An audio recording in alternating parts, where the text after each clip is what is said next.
moonless night in 1896, an empire vanished, not with war, not with rebellion, but with a single stroke of a pen. This is the untold story of the African kingdom that disappeared overnight. Hidden from textbooks and rarely spoken of, the events of that fateful evening forever altered the course of a continent. How could an entire kingdom, rich in culture, powerful in trade, and proud in tradition, be lost through a single agreement? Was it a betrayal from within, or a masterstroke of colonial manipulation? As European powers tightened their grip on Africa, one small pact written in a foreign language became a silent weapon more destructive than any army. In this Studio Stories 247 storytelling video, we unravel the truth behind the 1896 agreement that erased a sovereign African empire. We explore the hidden motives, the desperate decisions, and the tragic consequences that followed. More than just a history lesson, this is a story of deception, resistance, and the resilience of a people whose legacy refuses to fade. Join us as we piece together the clues from the night the kingdom disappeared, because understanding the past is the first step to reclaiming the narrative.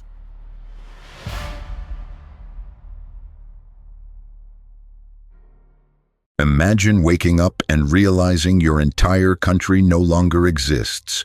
No flag, no king, no name. Your home, now someone else's possession. Your traditions banned. Your history rewritten or erased. That's not fiction. That's what happened in one night to one of the most powerful kingdoms in Africa, and barely anyone knows its name today. The year was 1896. The place, a thriving island kingdom rich in culture, gold, and diplomacy, with palaces that overlooked the Indian Ocean and armies that had resisted colonizers for generations. But then came a treaty, signed in secret, forced under duress, and in one violent, calculated strike, the monarchy collapsed. This isn't the story of the colonizers. This is the story of the people they tried to silence. The story of a queen in exile, of ministers betrayed, of royal families hunted and history whitewashed. This is the story of a kingdom that didn't fall in war. It was erased by a signature. Who were these people? Why did no one stop it? And why isn't this taught in any history class today? The answers lie in one of the most shocking political betrayals in African history. A hidden pact signed in 1896 that gave away sovereignty in exchange for survival, but ended in cultural annihilation. Let's start with the mystery. Most maps don't show it. Most books don't mention it. But there was once a kingdom known across the Indian Ocean, respected, feared, and deeply spiritual, with centuries of dynastic rule. And then, in 1896, it vanished overnight. Its royal family was exiled, its palaces destroyed, its people scattered. The colonial powers called it annexation, but to the people who lived it, it was extinction. How did a sovereign state, complete with embassies, treaties, trade, armies, suddenly become a colony without a single battle cry from the international community? Because this was no ordinary conquest. It was the result of years of manipulation, secret alliances, internal betrayal, and a final signature sealed under pressure. An empire wasn't defeated, it was traded. And what's more chilling, that same model of backdoor treaties, sudden annexations, and erased identities was used across Africa, Asia, and the Americas. But this story, right here, might be the clearest, most dramatic example of how it worked. Before we tell you how it ended, you need to know what was lost, because this wasn't just a kingdom, it was a civilization. One with complex political systems, trade networks that stretched across continents, and a spiritual tradition tied to ancestors, nature, and sacred law. Its monarchs weren't just rulers, they were symbols of unity, identity, and divine right. Its people weren't just subjects, They were citizens of a sovereign nation. Its cities weren't just settlements. They were centers of knowledge, artistry, and resistance. And overnight, all of it disappeared. There were no breaking news headlines, no international court trials, no heroic defense recorded in the history books. Just a signed document, a silent invasion, and a story buried under colonial narratives. We've seen empires fall, we've seen uprisings, invasions, battles for freedom. But this was a vanishing, a literal overnight erasure, like a magician's trick. One moment a people stood proudly under their own flag. The next, they were colonized, subjects, stripped of identity, stripped of language, stripped of dignity. The island kingdom of Madagascar had long stood as a cultural and political force in the Indian Ocean. Under the rule of the Merina dynasty, it had unified disparate ethnic groups, resisted earlier invasions, and negotiated with both Eastern and Western powers. But all of that changed when France came knocking with a different kind of weapon, a document. And behind that document, centuries of ambition, decades of preparation, months of psychological warfare, and finally, betrayal. What happened in 1896 wasn't just a diplomatic shift. It was the collapse of a civilization. The queen would be taken, the royal palace looted, the sacred burial grounds desecrated, the entire nation renamed, reorganized, and rewritten. The pact was supposed to bring peace. It brought silence, a silence so loud it still echoes through the generations. How do you kill a kingdom? Not with swords, but with silence, with paperwork, with lies. You don't erase a people overnight unless you've planned for years. And make no mistake, this was planned. Carefully, deliberately, ruthlessly. So what exactly was signed? Who benefited? And what was promised? In exchange for obedience. The next chapter reveals the rise of this powerful island kingdom and the slow, strategic tightening of colonial pressure that led to its eventual betrayal. But before we go forward, remember this. What happened in 1896 didn't just erase a monarchy, it erased memory. And by uncovering this story, we're not just telling history. Long before the world called it Madagascar, the people of the highlands called it Imerina, a land of ancestors, rituals, and sacred hills. The Merina kingdom didn't begin as a vast empire. It began with clans. Hilltop chiefs ruled with ancestral authority, guiding communities through oral law, taboo, and lineage. But by the 17th century, something shifted. One clan, the Andriamanelo line, began uniting rivals under a single banner. Through marriage, warfare, and spiritual symbolism, they forged what would become the Merina dynasty, a line of monarchs whose power would stretch across the island. The rise wasn't accidental. These early kings weren't just warriors. They were master diplomats, engineers, and visionaries. They built irrigation systems to feed their people, used diviners to interpret fate, and codified laws that blended tradition with strategy. By the 19th century, under King Radama I, the Merina kingdom had transformed into a geopolitical force. They established embassies, opened schools, introduced literacy in the Malagasy language, and negotiated directly with Britain and France. While much of Africa was still fragmented in the eyes of Europe, the Merina kingdom stood as organized, centralized, and undeniably modern. But power draws attention, and the Merina monarchs knew it. They played a dangerous balancing game, embracing certain European technologies while fiercely protecting their cultural core. Guns were imported, but foreign religion was resisted. Treaties were signed, but sovereignty was defended. Yet not all alliances were equal. France and Britain, locked in their own imperial chess match, saw Madagascar as a prize. And beneath the surface of these diplomatic dances, a deeper threat grew, one that would come not with armies but with papers and pacts. Inside the kingdom, not all was united. Class tensions festered. The Andriana, nobility, and Hova, commoners, held rival visions for the future.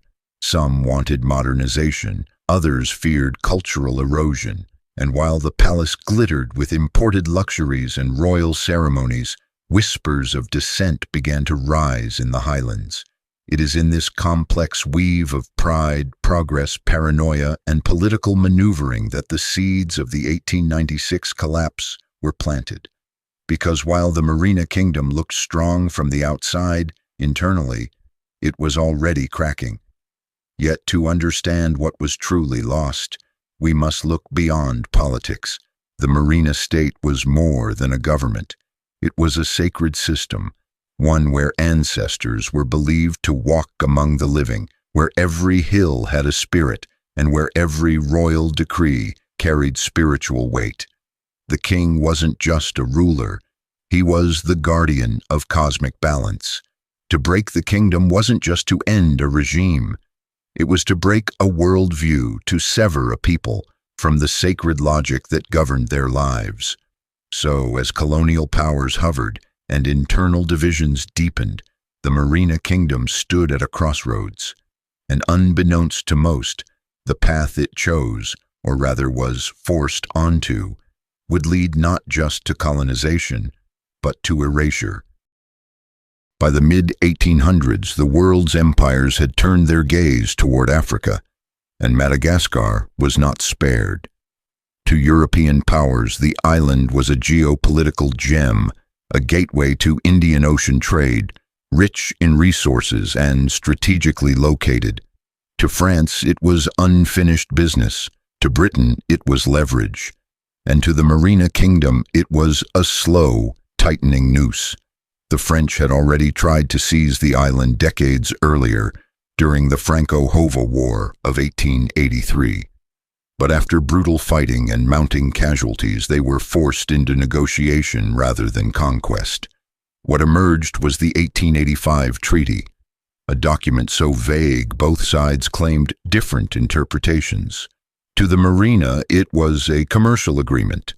To the French, it was a protectorate. That one piece of paper lit a fuse that would smolder for a decade. Meanwhile, the British saw the Merina monarchy as a possible ally. Christian missionaries flooded the island, translating the Bible into Malagasy and encouraging a Western-style education system. Queen Ranavalona II even declared Christianity the official religion. But the deeper Britain leaned in, the more France saw red. In their imperial rivalry, Madagascar became the pawn. Inside the royal court, foreign influence began to split the kingdom. Some nobles leaned French, others British. The Queen Ranavalona III found herself increasingly isolated, caught between diplomats promising protection and generals preparing invasion. Every decision she made was a calculation: resist too hard and risk war, cooperate too much and risk betrayal. But behind closed doors in Paris, plans were already unfolding. France no longer wanted a partnership. It wanted full control. In 1894, using the excuse of clarifying the 1885 treaty, the French government demanded concessions. Full control of foreign affairs, trade, and military access. The Merina court refused. What followed was diplomatic pressure turned into military action. A second invasion, this time with more precision and less patience. And while ships anchored off the coast and troops began their inland march, the real damage was already being done through whispers, bribes, and secret messages. French agents operated within the kingdom, sowing distrust, offering incentives to disloyal officials, and preparing the ground for internal collapse. Colonial conquest wasn't just boots on the ground. It was ink on paper, gold in envelopes, and betrayal in the heart of the palace. The global press barely noticed. France framed the operation as a necessary intervention, insisting they were bringing order to a land descending into chaos. They cited the ambiguous treaty, the threat of rebellion, and the need to protect French citizens. Behind those justifications was greed for land, influence, and power. The kingdom, surrounded by enemies and undermined from within, braced itself. But what no one expected, not the queen, not her ministers, not even the people in the capital, was that the fall would come not in years, but in a single night. The palace was still. The queen sat cloaked in silence, her advisors frozen between fury and fear. The French had made their demands clear: surrender or suffer. But in that final hour, it wasn't generals or soldiers who sealed the kingdom's fate. It was a pen. Behind closed doors, in the dim-lit chambers of Antananarivo's palace, the so-called pact was signed. Its words were diplomatic, its tone gentle, but its consequences were devastating. Officially, it placed Madagascar under French protection. In reality, it stripped the kingdom of its sovereignty. No more foreign policy, no more control over trade, no more independence. The queen remained only as a ceremonial puppet. The kingdom still had its crown, but no power. The queen wept, not just for herself, but for her people, her ancestors, her future. She had signed to avoid bloodshed, but blood would spill anyway. The French promised order. They brought occupation. They promised partnership. They enforced domination. Within days, the palace was surrounded. French flags replaced Malagasy ones. The streets were patrolled, and the people realized their kingdom no longer belonged to them. But perhaps the most painful truth? Some among the Queen's own court had facilitated it. French sympathizers, bribed officials, disillusioned nobles, all played their part. The betrayal wasn't just external. It came from within. Ministers who once swore loyalty suddenly changed their tune. Generals turned passive. Resistance was silenced before it even began. And in this moment, the very concept of trust collapsed. The Queen's signature may have been forced, but the betrayal of her court ensured that resistance was impossible. The pact wasn't just a document. It was a knife, carefully handed to the enemy by the kingdom's own hands. There was no grand ceremony, no announcement to the people. The pact was signed in silence, and by the time the capital awoke, the Marina Kingdom no longer existed. The French moved swiftly. Institutions were dismantled, the military was disbanded, schools were restructured. Even the Malagasy language was sidelined in favor of French. The Queen became a prisoner in her own palace, forbidden to speak publicly, surrounded by guards, her once mighty voice reduced to whispers behind closed doors. The very monarch who had once stood as the symbol of an independent African kingdom now watched her world dissolve, one institution at a time, and the people, confused, betrayed, powerless. One day they were citizens of a sovereign state. The next, they were colonial subjects. The transformation was so sudden, so absolute, that it didn't feel real. How could a kingdom vanish without war, without resistance? The answer: it was betrayed into disappearance, with a pact, and a promise no one kept. It began before dawn, a quiet thunder of boots against stone, of orders barked in French, of steel sliding from scabbards. Though the Queen had signed the pact, France wasn't satisfied with paper control. They wanted symbolism, they wanted submission, and they came for it fast. French forces stormed the capital, seizing key buildings surrounding the royal palace and raising the tricolor flag over the highest tower.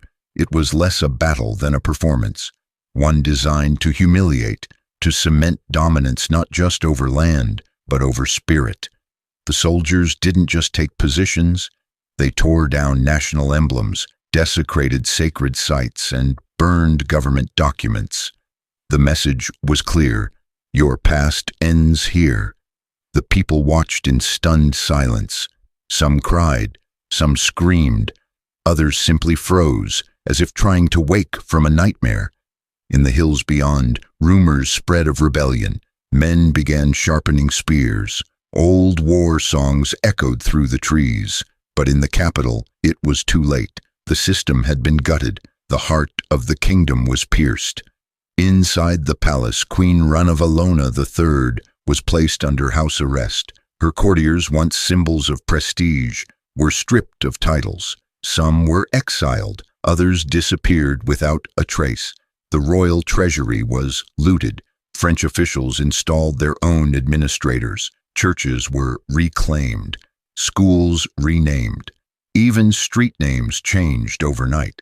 It wasn't just an invasion, it was a reset. The symbolism was brutal. Where Malagasy banners once flew, colonial colors now dominated. Where ancestral spirits were once honored, foreign gods were preached. Where justice was once decided by customary law, new codes, written in Paris, now ruled. The transformation wasn't just political, it was psychological. And for the French, speed was everything. By moving fast, they avoided resistance.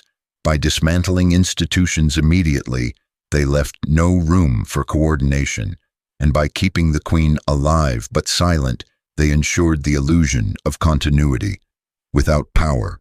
But not everyone accepted it. In the countryside, whispers of revolt grew louder. In some villages, French outposts were attacked. But without the central kingdom, the resistance lacked unity. The monarchy had been the symbol of cohesion, and with it fractured, rebellion became fragmented, brave, fierce, but ultimately isolated. The fall of the Marina Kingdom wasn't just the end of a dynasty. It was the collapse of an entire worldview.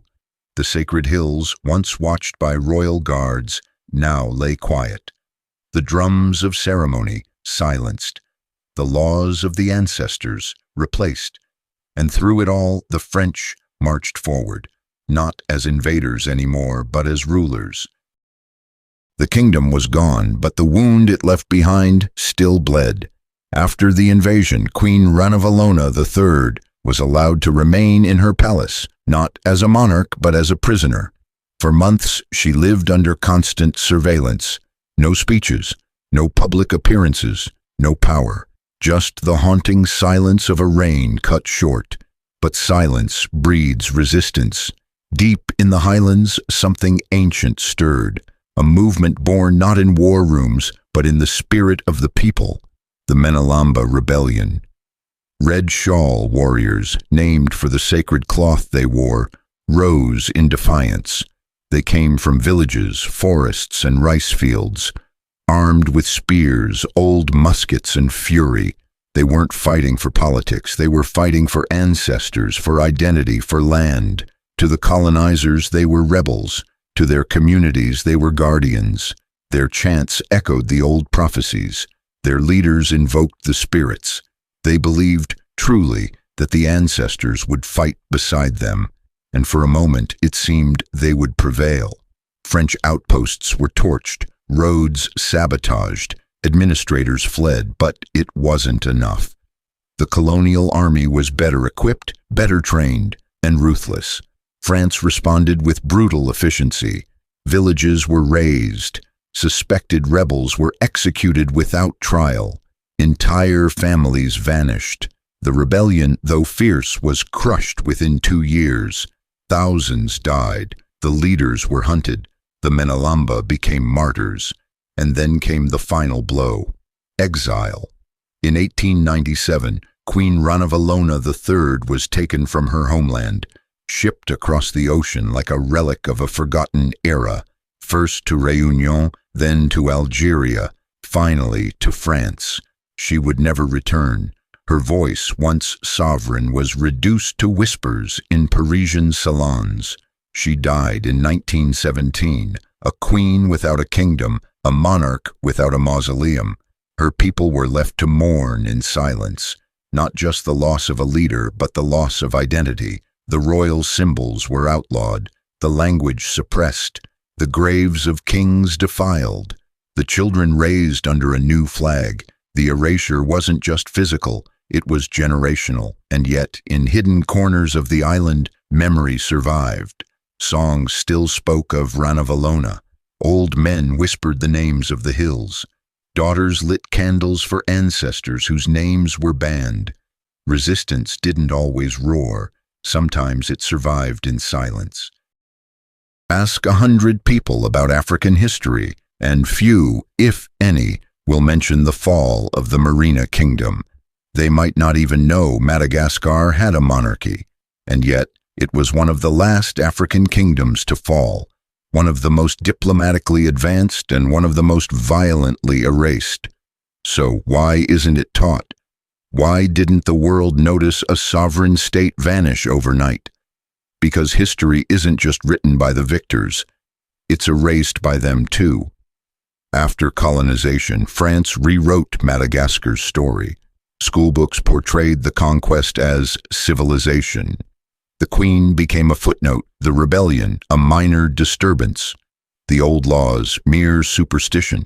Colonial archives were curated to glorify the French mission.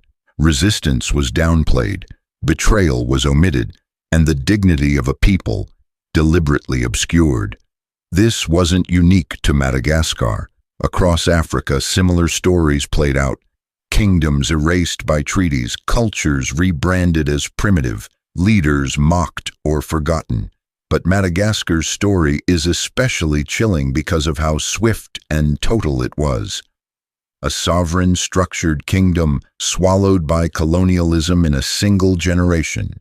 Even post-independence, the story remained buried. Why? Because confronting it meant confronting uncomfortable truths about complicity, about betrayal, about the fragility of memory. Some in the Malagasy elite had benefited from the French system. Others feared revisiting old wounds, and so the silence continued. But the silence has cracks. In oral traditions, the Queen is still remembered. Her portrait hangs in village homes. Her name whispered during rituals. Scholars, both Malagasy and foreign, are now beginning to piece the story back together, unearthing letters, decoding treaties, analyzing lost journals.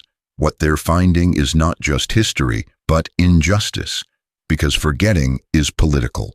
It protects the powerful, it buries the oppressed.